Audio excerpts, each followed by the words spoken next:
Hey, what is going on? You are listening to TAGSPodcast, aka Talk About Gay Sex Podcast. This is episode 469. I am your host, Stevie. On this episode, post Memorial Day weekend, I'm talking about the kickoff of summer. We did take a break last night. I gave the hosts a night off so they can enjoy the 3-day holiday weekend, and I had some fun. I went to a wine and bind event, so it was literally a wine tasting, and during the pairings of wine, we got to see a whole slew of BDSM demos, which started with scarf play, handkerchief play, and then went a little bit to the next wine, a little stronger wine, a Merlot wine, and we got to see rope play. And from there, we went on to a Cabernet Sauvignon wine, which is really lovely, and we got to see chain play. So that one really intrigued me, and I want to run over to Home Depot and get myself 10 feet of chain to start with. Lastly, it was kind of a mummified tape play as well as a little bit more intense physical play, and they paired that up with a Zinfandel. I was so inspired by this event, met so many great people that I was thinking at some point I'd like to do my own version of this kind of party. It really worked. It might sound a little strange, but I highly recommend it, and I'll keep you posted if I do my events. I wanted to read a few comments from listeners. One of them comes from Instagram. Ken Vinyl commented on one of our programs where we were talking about living in a bubble. I think Kodi and I were talking about living in a bubble here in the New York area. Ken writes, I'm in Vancouver, Canada. Parts are a bubble. Other parts are a closet. The same anti-LGBTQ shit is happening here on a smaller scale now. I hear you, Ken, and actually here in New York as well. We think that we are living in a bubble, and I would say in parts where I live, of course, Manhattan, definitely in Brooklyn, but you just go a little bit outside, upstate, parts of Long Island, and it is very right and anti-LGBTQ plus, even in the state of New York. So I hear you. And also another comment from our YouTube channel, TAGSPodcast, comes from Jaqua, writing, believe it or not, the stigma towards HIV/AIDS still exists. You can still find guys with the biohazard tattoos on their bodies as an edgy expression. And that was really in relation to when we were talking about stigma that may or may not exist today. And wow, that's incredible to still know. I mean, I hear you, and I do believe it still exists out there. I had a conversation with a friend of mine recently that he was even though he knew U equals U, he needed a reminding, and said he's going to ask potential new partners when they say they're positive, he's just going to ask them, are you undetectable? And I said, that's probably a good conversation to be had. Okay, and in a little minute, I am going to present my earlier conversation I had from an earlier episode with Dr. Goldstein. So many of you have asked about our health, and I always think it's a good idea to hear from Dr. Goldstein. If you've heard it before, it could be a good refresher, always talking about our bottom health, and I thought that would be a great revisit for today. But before I start that interview, I wanted to remind you we are in the middle of a TAGS Pride promo giveaway. That's right, we are giving away toys from adamstoybox.com and as well as some TAGS swag, two to be exact, two different giveaway extravaganzas for you. And all you have to do to be entered is go to our website and take our survey. When you go on the website, it'll pop up, or simply go on any page and you'll see at the very top of the page where you can take our TAGS promo giveaway. It's a survey. It will help us out. many ways, from sponsorships to actually just hearing how much you like the show, how we could be improved. We really need that information for many reasons so we can continue producing a really good show for you. So take our survey and you'll be entered till the end of June. That's our Pride here in New York, June 25th, and you'll be entered. I'll gather your emails and pick 2 random winners.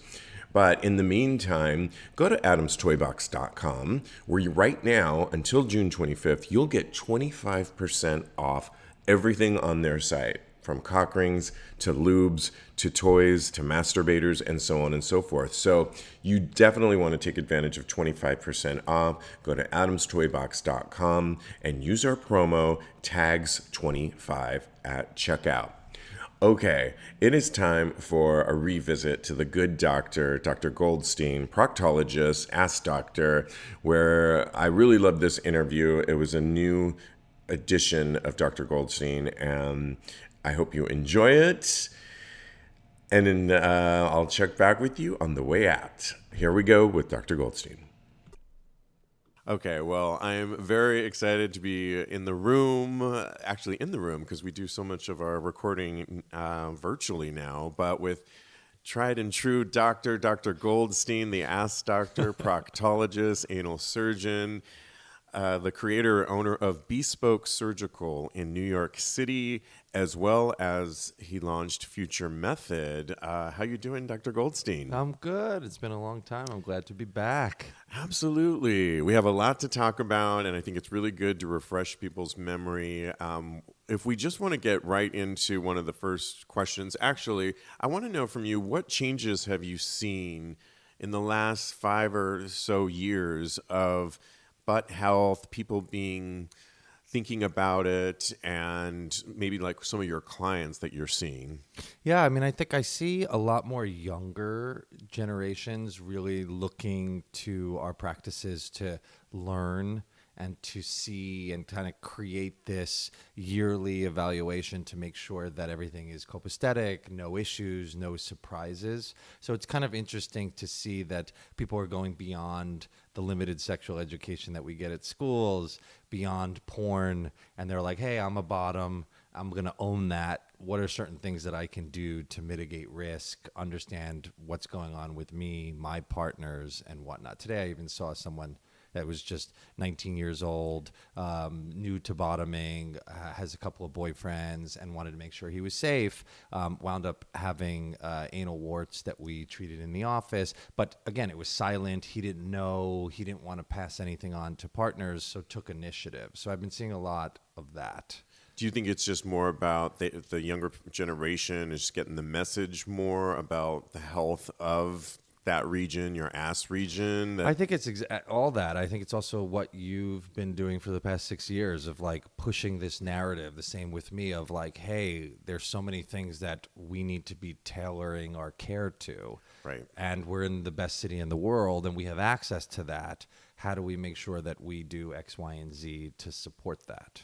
Another thing that I saw was a lot with the monkeypox stuff, Right. Not so much the acute infection. It was more the after. A lot of people, even though they were treated, I would see the long-term sequelae of that, these chronic fissures, these ulcerations, weeping.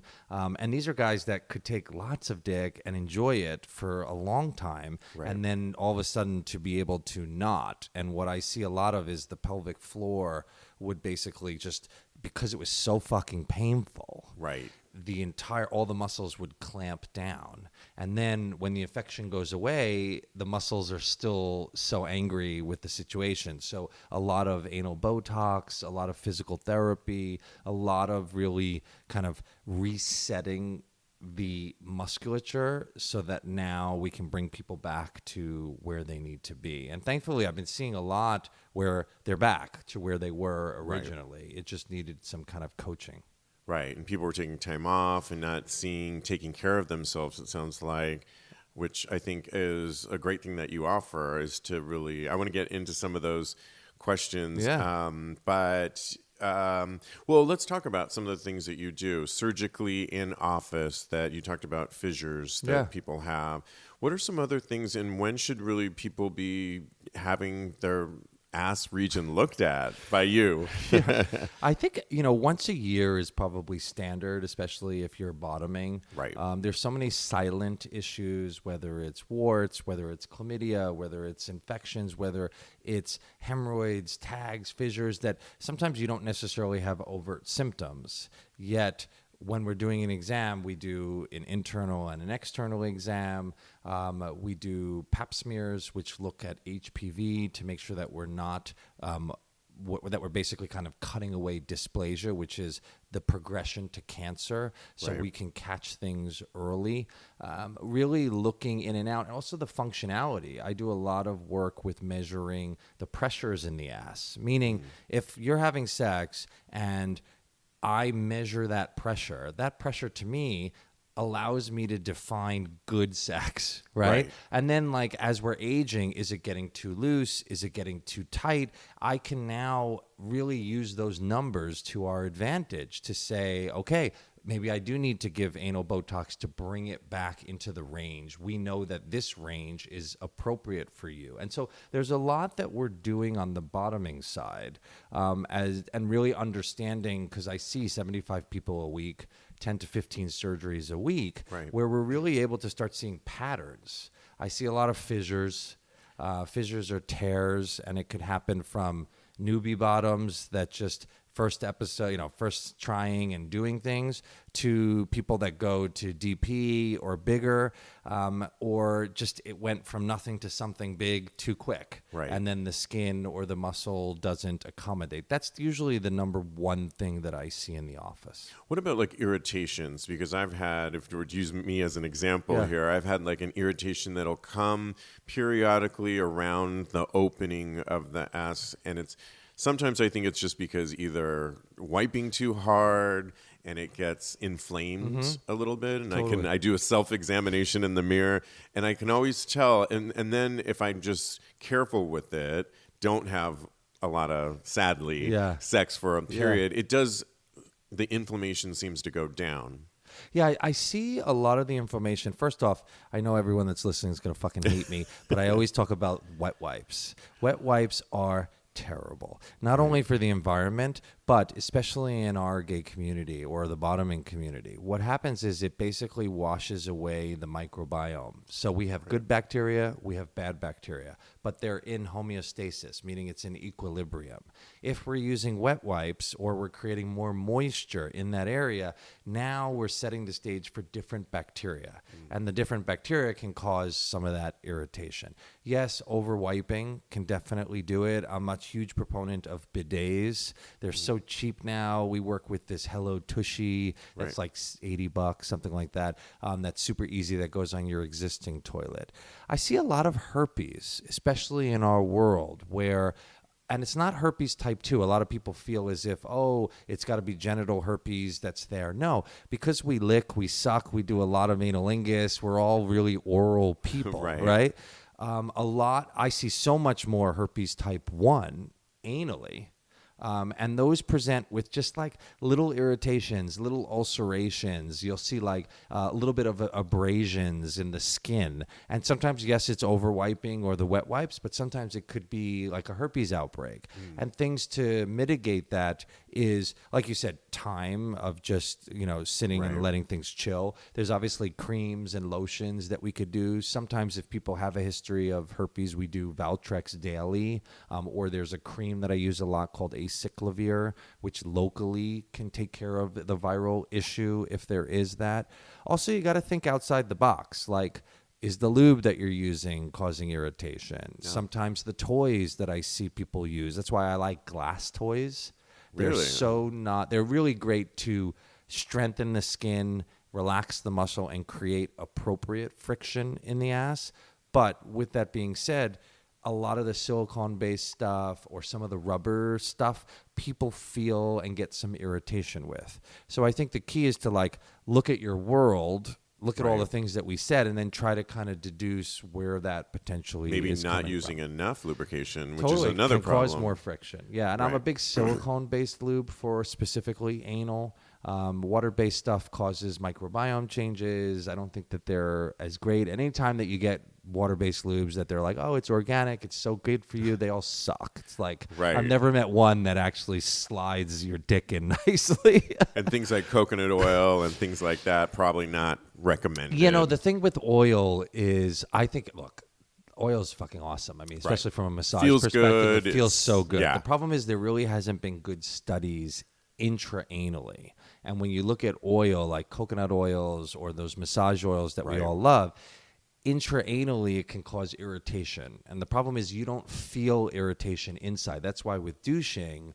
a lot of times people don't realize that you're actually causing more harm than good from douching, because the sensation inside is not pain, is not anything like that. It's just winds up being where it's like a silent issue.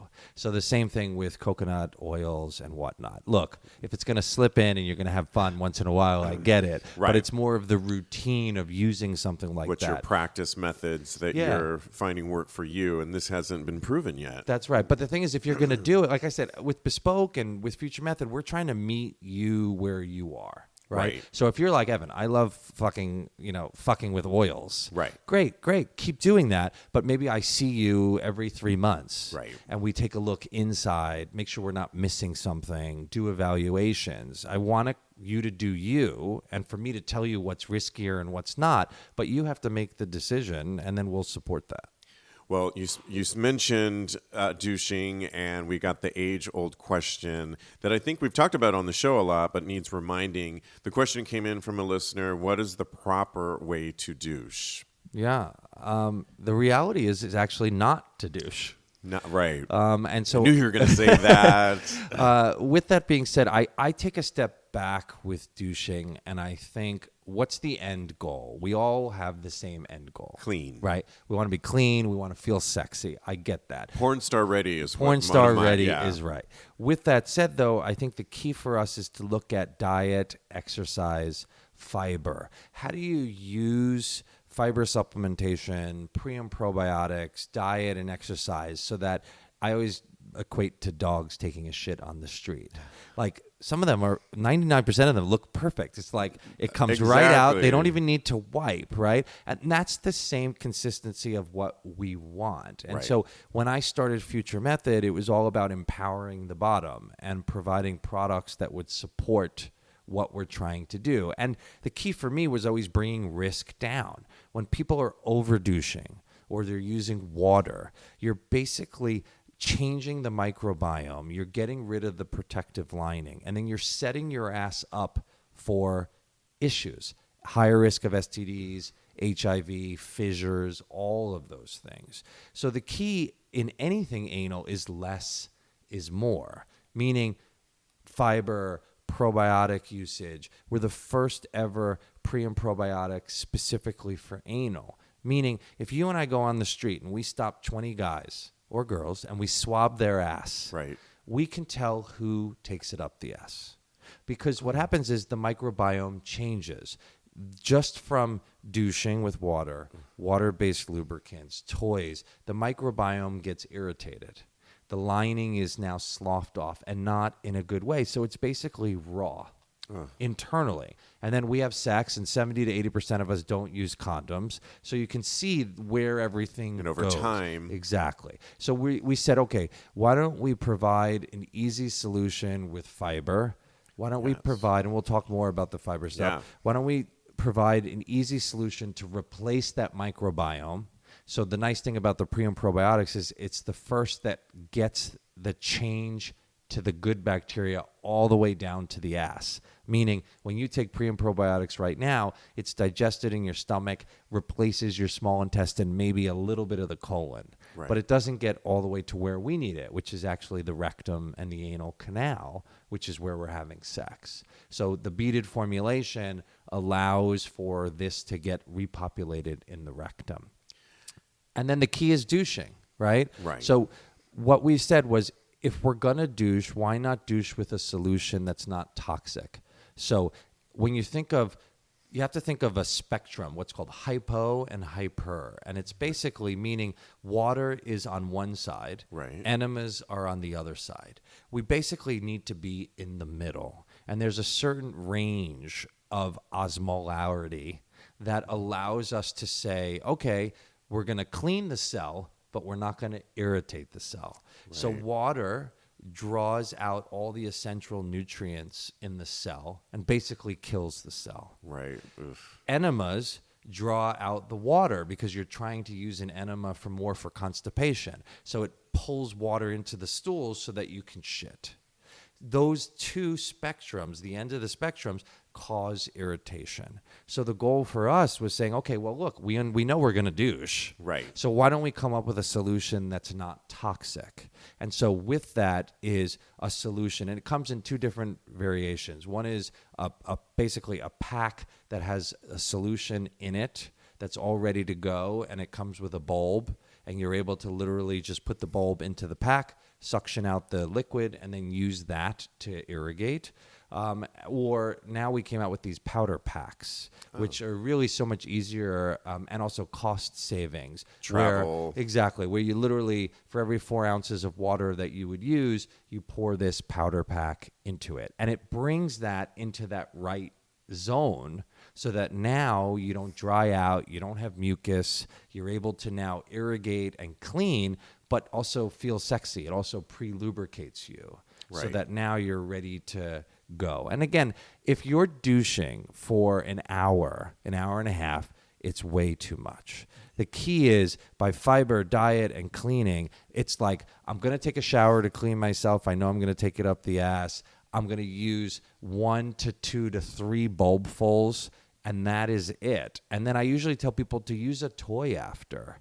Show yourself. First of all, it gets rid of any excess liquid because a lot of times people have some water there and then you don't want that all over the dick. So that helps. But also, it'll show you that you're clean, and it'll also pre-dilate and pre-lubricate. So I usually tell people, douche first, clean out, prove to yourself that you're clean, use the toys, and then pop in the shower and just wash off and get yourself smelling good so that you can get eaten and play. And all the fun stuff. Yeah, I mean, it's such...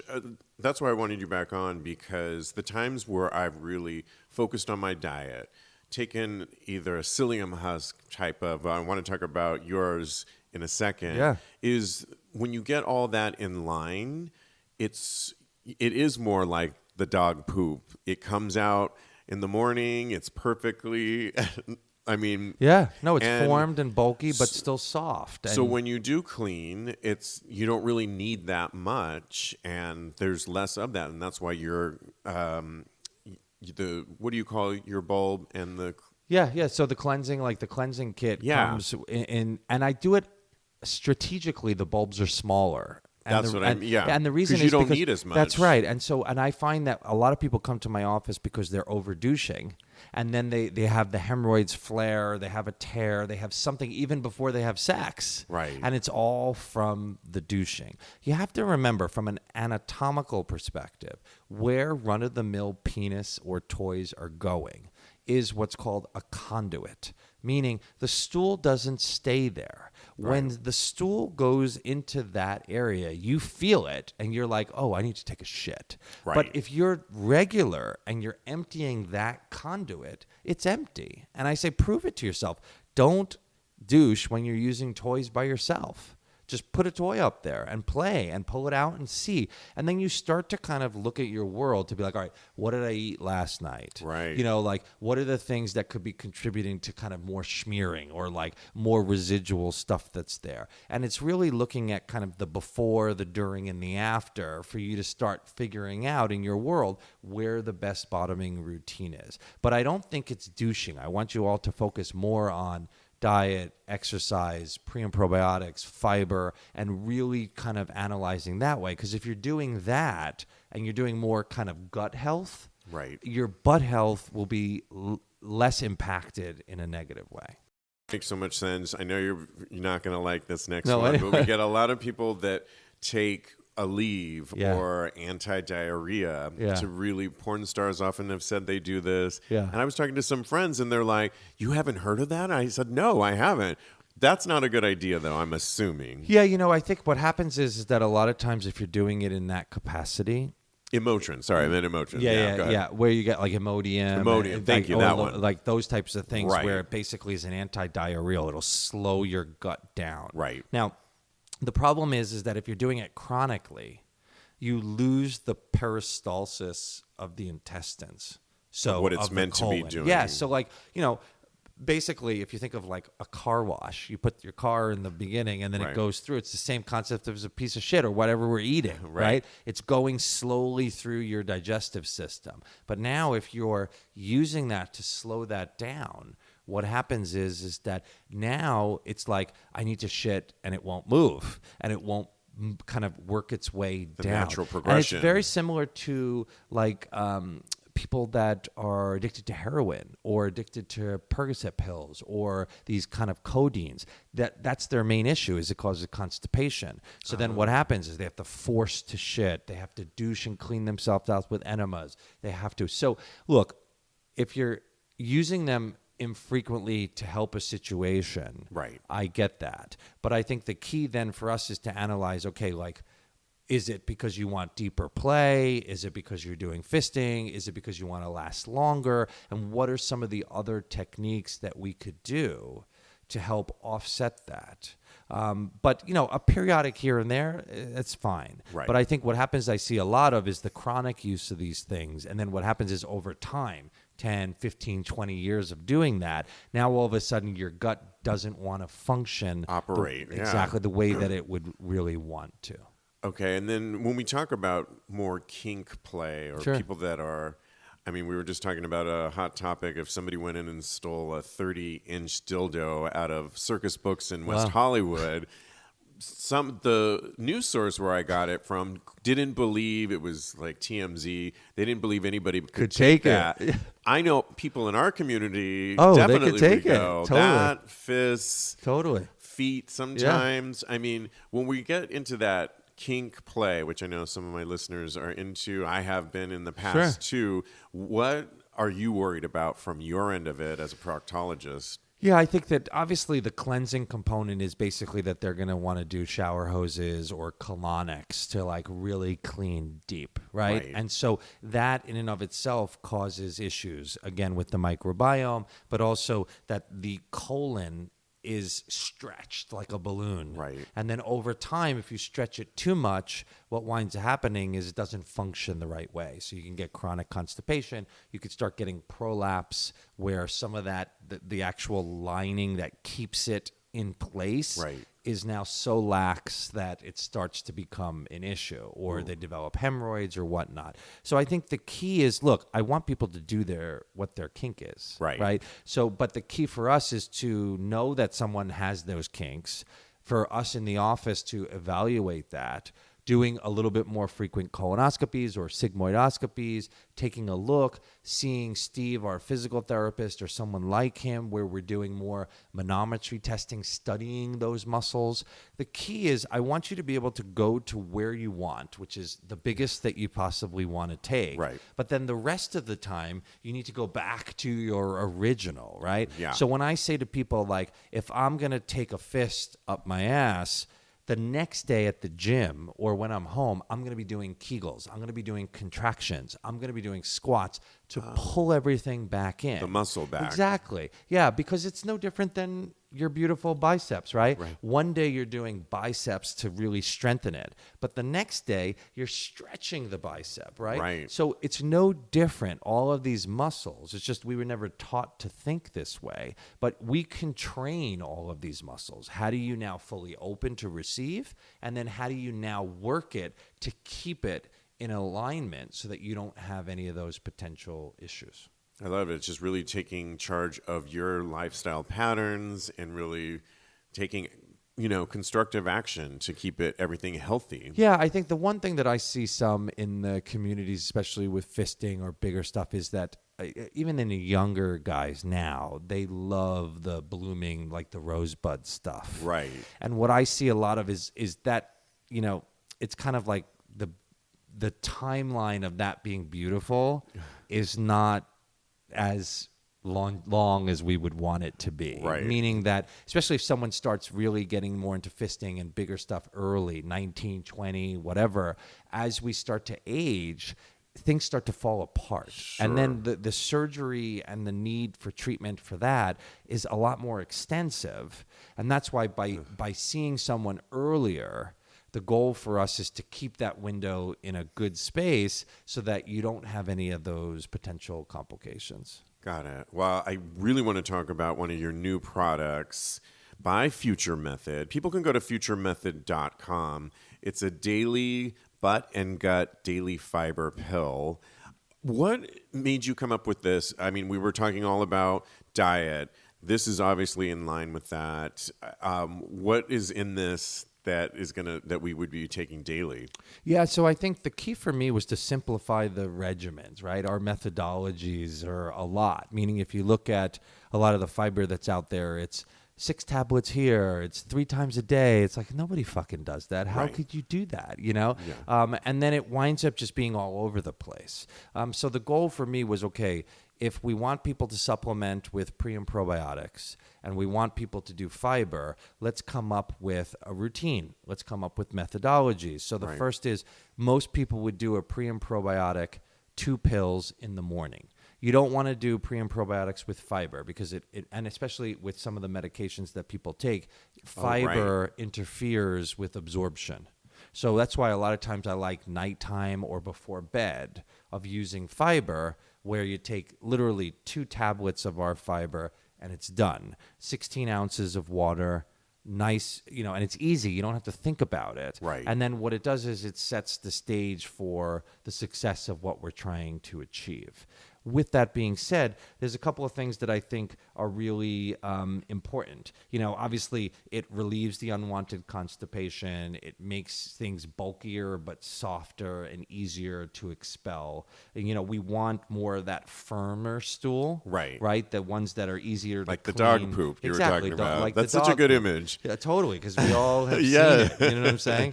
It also promotes the growth of this healthy intestinal bacteria also with some of the products that we're supporting. Right. So with that said, it's like it really helps for you from a diet perspective where it just aligns with the pre and probiotic with your diet and then really comes full circle so that you're able to do easily what you want. And some of the stuff is like there's fiber gum that is in this formulation, and the fiber gum is really great. It like soaks up the water in the gut like a sponge, and it allows for easier passage. Some of the supplements that are out there have psyllium husk, and you need a lot of that in order to support that. But with fiber gum, you only need it in 2 tablets, and so it winds up just being easier.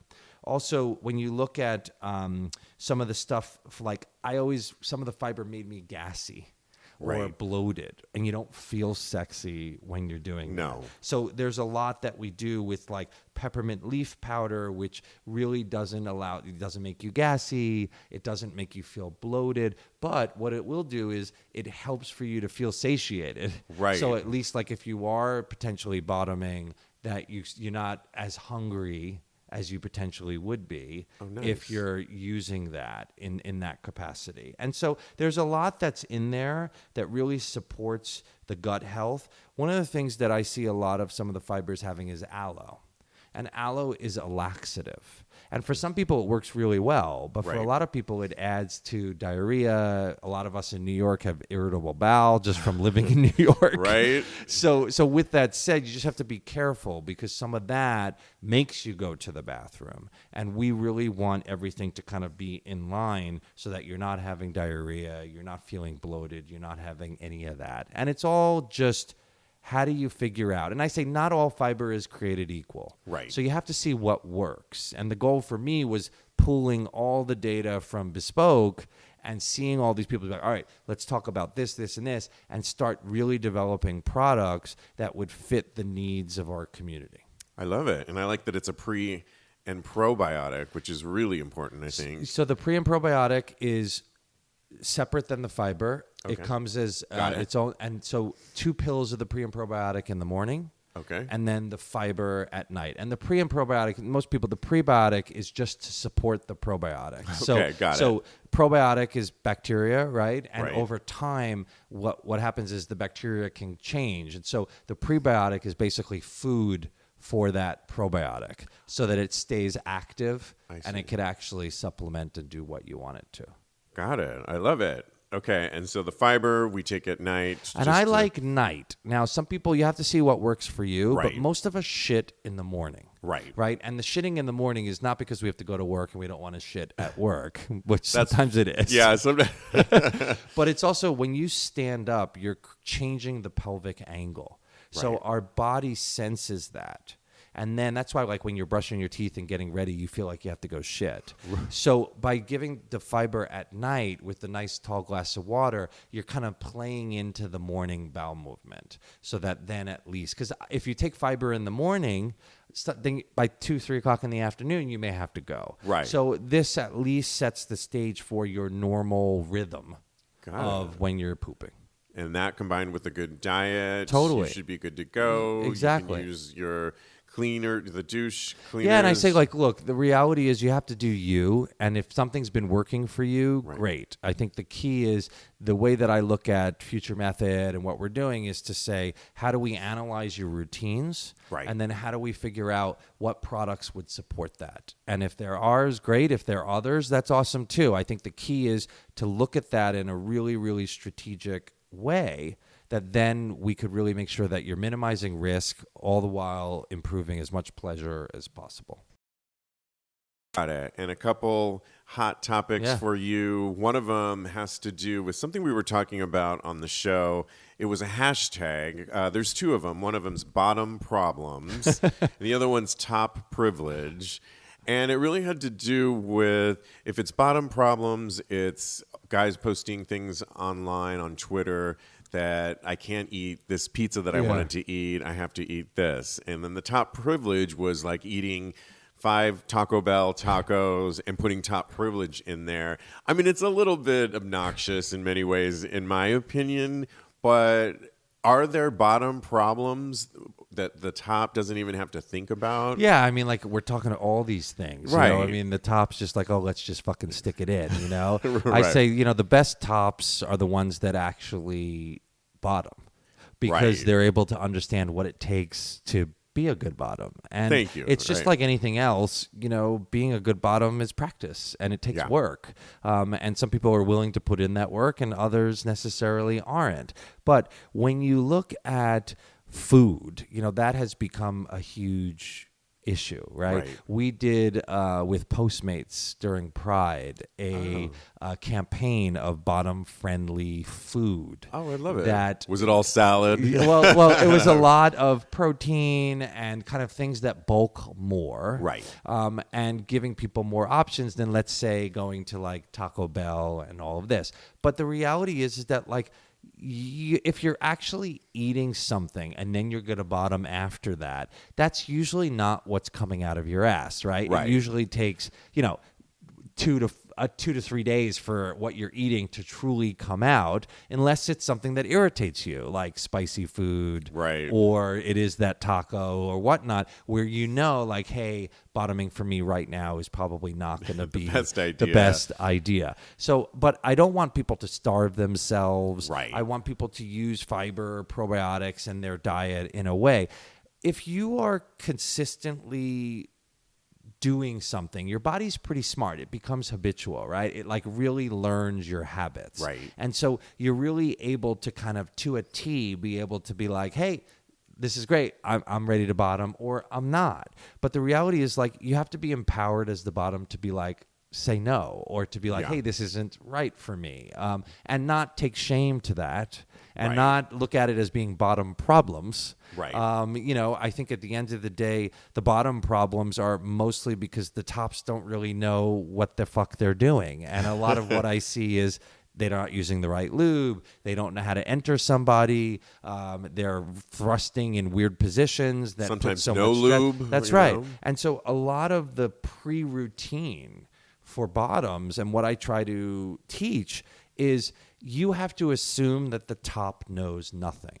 Right. And that hashtag of top privilege, realistically, if you assume they know nothing, then you're wiping that off the equation, because at the end of the day, by you pre-dilating, by you pre-lubricating, by you using and doing foreplay or bringing toys into sex play, by you starting on top as a bottom and not letting the top get behind you right away, you're kind of setting the stage for success. And Right. it's you understanding that if you want to be submissive, you could still have control and be submissive, right? Or be in control and then slowly start to kind of allow that control to be released in a way that now allows the ass to take what you want in a better way. Does that make sense? It absolutely does. And I also think I've eaten well and I've taken a fiber before and it really works. 9 times out of 10, you can still have that one meal that you wanted to have. Totally. But if the general pattern is on a healthy stature, you're going to be okay. Totally. Or if you say, you know what, fuck this, I do want to have that meal, Right. and I want a bottom, then maybe that is an Imodium time, or you take like a Pepsid or a Tums or something that kind of calms down the stomach a little bit. Right. You know, if I have carbs and I'm eating pizza, I just feel like shit. Right. But if I'm doing a little bit of Pepto-Bismol with it, if I'm doing, and you see it a lot, especially in lactose intolerance people, right? Where they're taking their pills a little bit more religiously if they are going to bottom. Right. And so again, it's really situational dependent. Yeah. But the key is not for you to sacrifice on one way or another. Right. It's to figure out, how do we fit bottoming into your world and do it in a safe way, without shame, I guess, without those hashtags. Right, exactly. We need better hashtags from that. And I think the top generally, like you're right, doesn't know what he's doing. So you need to take your own health, your own ass health into consideration all the time. And a lot of times we ask the partners to come to like a physical therapy session also. Oh, that's where good. we really make sure that people understand anatomy, that there's 3 sets of muscles and they need to relax and it takes time. And how do you like work the outside and getting things to relax in the right way? And so I think that there's a true art to that. And we're hoping that through Bespoke, Future Method, and what you're doing, that newbie bottoms, newbie tops are listening to be like, oh, how do I just get better? Right. Because what I see now is a lot of the younger kids, even though a lot of them are asking the right questions, are still like, all right, let's just fuck. And then they get it over with and they're like, all right, we're done. It's like, hold on a second. Like, there's a lot more to sex than just dumping a quick load. I mean, yes, that's hot, but like, you know, it's like, how do you make sure that you're doing things correctly, minimizing risk and maximizing the pleasure for all the partners? I love it. I always love it when you're here. You really break it down for us. You can get daily fiber on futuremethod.com, as well as all your other products, correct? Yeah, totally. Like you have a new candle out, Bedside Manner. Yeah, we just launched with Candle. That's our signature scent on our Button Body Scrub and Soothing Cream. And I look at sex as, what do you do before sex? What do you do during sex? And what do you do after? And all the products are kind of aligned with that. Nice. Meaning, you know, the douching, the probiotics, the fiber, also then kind of the post-care of really cleaning appropriate. I found that silicone lubes were so hard to get off your body, especially with cum and lube and all this stuff. So an appropriate body scrub, and then, which I love. Yeah, and then a soothing cream that's, you know, we all get a little bit irritated. Right. And so how do you now prevent that? So a lot of what we did with Future Method is the products to support it, but also the science in sex and the education that I just felt like